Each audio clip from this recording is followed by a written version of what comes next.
Welcome back to another Love After Lockup recap. This is season 5, episode 32. Let's just get right into it. Starting with Zariah and Troy.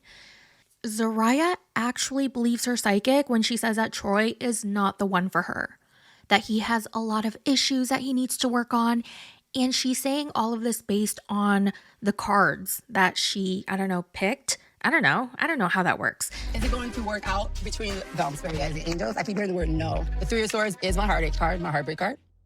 And Zariah actually believes all this. She is crying. And I just didn't know this was like an actual thing, that people actually believed these things. So that was very interesting to me. Right after she gets this awful reading, awful for her because she got bad news.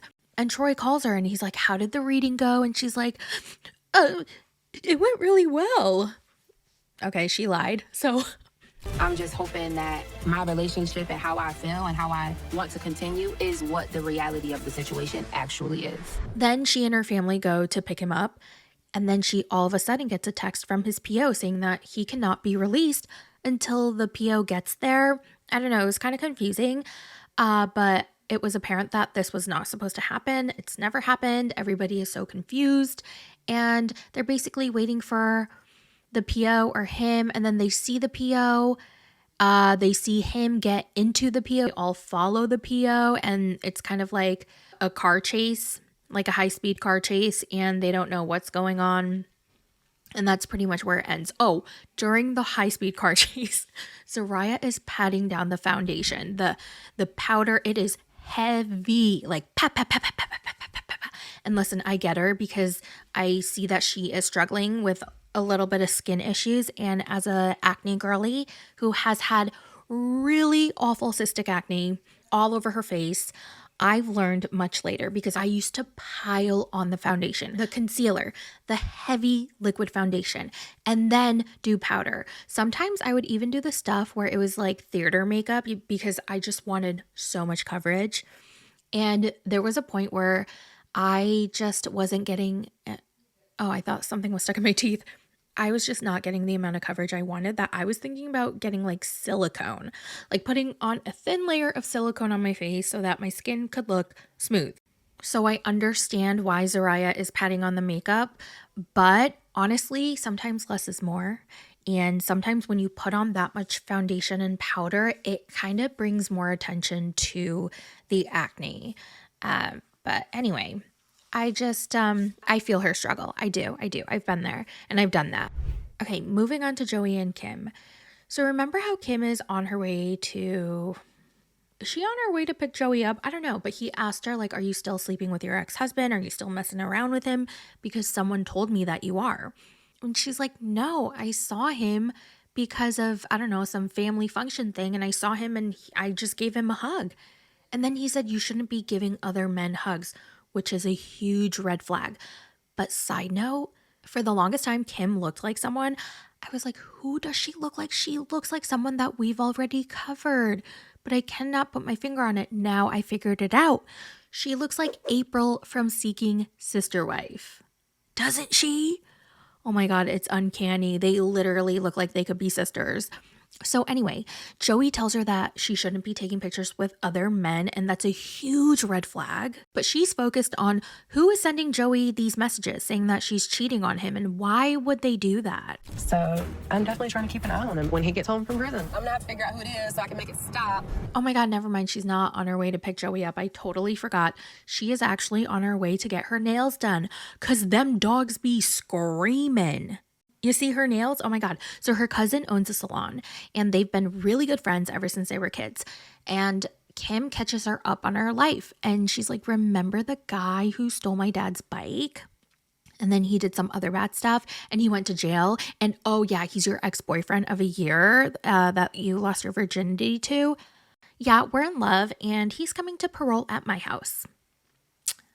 What the fuck? And it gets even wackier. Apparently, Joey cheated on the cousin with Kim. Albeit it did happen 20 years ago, so the cousin doesn't really care, but it's just like, damn. What is so great about this guy that you both like him? Or you both liked him? Or you both like him? I don't know. But the cousin doesn't trust him. She's like, I don't think they're going to last. So, yeah, can't wait. Next is True and Shantae. So, True cannot wait to sit in a bathtub and just like wash off all the jail from his body. And he's also in the car enjoying chewing that gum. He hasn't chewed gum in 13 years and he just can't stop chewing. Then they go to a restaurant to get some food. He's so excited to be there. And his niece and nephew are so freaking cute. They are so funny and adorable. I freaking love them. They're so happy that True is out, their uncle, and they're so how many times have I said so? So. And they're so excited to be spending time with him. True's sister is enjoying this family time, but she thinks it's not going to last. She knows her brother, and she knows his type, and it's not Shantae. Shantae's worried that True's just going to get himself right back in prison because he thinks parole is a piece of cake. He feels like he doesn't really have to take it super seriously, that parole's not going to be that strict, and that he's going to be fine. I don't think that's how parole works. I don't know, maybe he can DM Gypsy Rose and ask her for some advice. After dinner, she gives him a whole new outfit that she spent $2,500 on, okay? It's all spanking new designer stuff, and now he's ready to go to Pound Town. But before that, he wants to go to the spicy store to get some spicy toys to use on her. And I felt so bad for her. Okay, so before, let us just quickly talk about how they let the balloons go. She got him a bunch of balloons, and they're driving in the car, and she just like lets them go up in the air. Do you guys know how bad balloons are for the environment if you let them go like that? Like, stop letting balloons go up in the sky. Just stop. Oh, also, another side note, True talked about how guys in jail jack off everywhere in prison. And he even said that like the nurses and like the women workers like to watch. I mean, I don't know how true that is, but that's weird. And he also said how they just want to like touch it. Isn't that schmexual assault?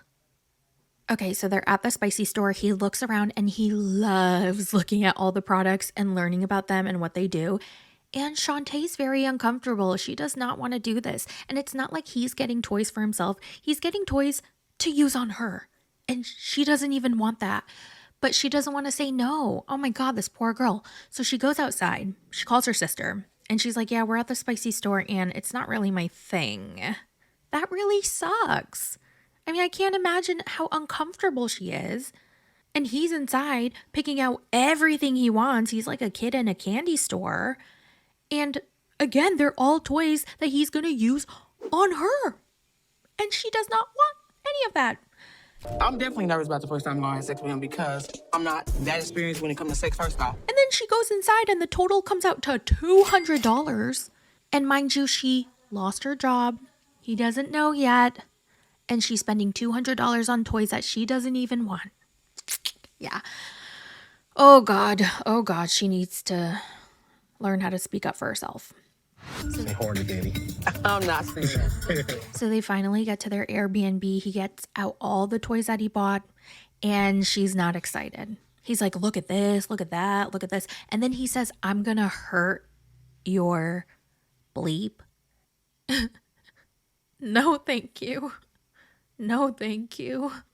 I'm just so sad for her. She doesn't look excited. She's like, yeah, he knows I'm not very experienced in the bedroom and I haven't done it in like 5 years. And it's just, you know, I'm just scared. And he's like, I'm going to destroy that. So he clearly does not care what she wants. Apparently they banged all night. And then the next morning she wakes up to an empty bed and he's gone. Yeah, I don't know where he went. I don't know. Any guesses? If you have any guesses, let me know in the comments. I know that he does come back eventually, but like, where did he go? Next is Arthur and his hideous triangle tattoo. Yeah, he finally comes out of jail. He's happy. His mom is happy. Hope is happy. And I gotta say, he's really cute. Didn't you guys think that he was attractive? It just sucks that he ruined his face. I almost want to believe that he was forced to get the tattoo or something because like no one would willingly get that, right? All right, so he hops into Hope's truck and she decked out the back with blankets and pillows and some purple lights. It's all decorated for you. Like you're welcome home. Yeah, I love it, baby. All of this is for you. Thank you, baby. And apparently they're gonna sleep in there, but I don't know for how long. They go get a meal, his first meal out of prison. It's fried chicken and some sides, and they can't wait until the meal is over so that they can bang their brains out. So his mom finds out that they're sleeping in the truck, and she's not happy because it's his very first night out and he needs to sleep in the back of a truck. First of all, she doesn't even want him to go to parole with her at her house. She wants him to fly back home with her so that he can be with his whole entire family, but he chose to parole with Hope. And according to him, he was super lonely and he didn't hear from his family that often, and that really affected him. And he cries when he talks about this with his mom. And she's like, it's not that we forgot about you, it's just that you kept going back to jail. And I guess they were just kind of guarding their hearts as well. And I that got me in my feels. When people genuinely cry, it just makes me go soft. I'm sorry if I let you down in there, for real. You didn't let me down, woman. Okay? Yes. All right. I'm gonna always be here for you. Always, okay?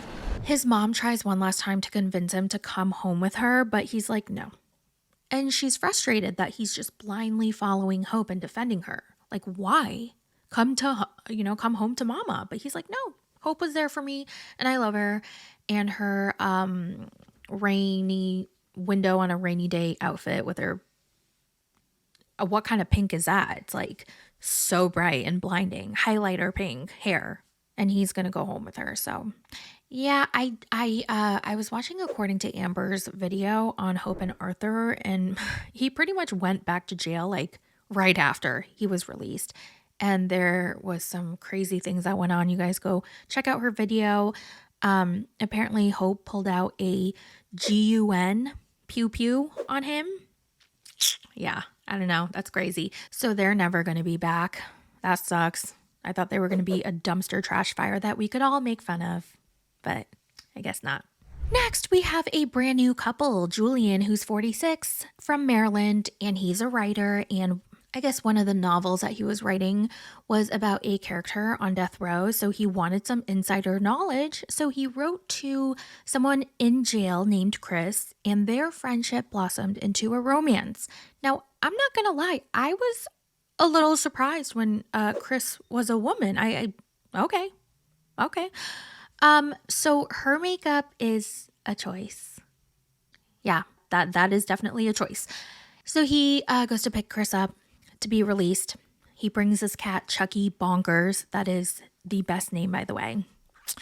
And he's really hoping that she passed her drug test because she's actually in jail for a parole violation because she failed her drug test one time.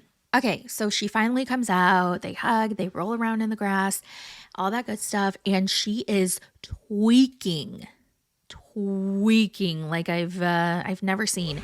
You're here. Oh, I love you. Is this real? It's real. It's real. You're real. First of all, why does she talk like that? Something about her mouth movements. It's giving Popeye a little bit, and she moves around so much and sways, and she's just in her own little world, and it is giving me a headache. And that is pretty much what happened in this week's episode. So that's it for the recap. Let me know all your thoughts in the comments, and I will talk to you guys in my next one. Bye. Lockup, don't know if he's lying. Lockup desires got me flying. Is it true love or a game we're trying? Heartbeats echo even while crying. Prison dreams and midnight calls. Shadows dancing on the cold walls.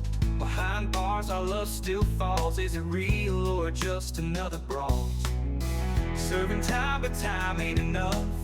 A love story, it's been rough.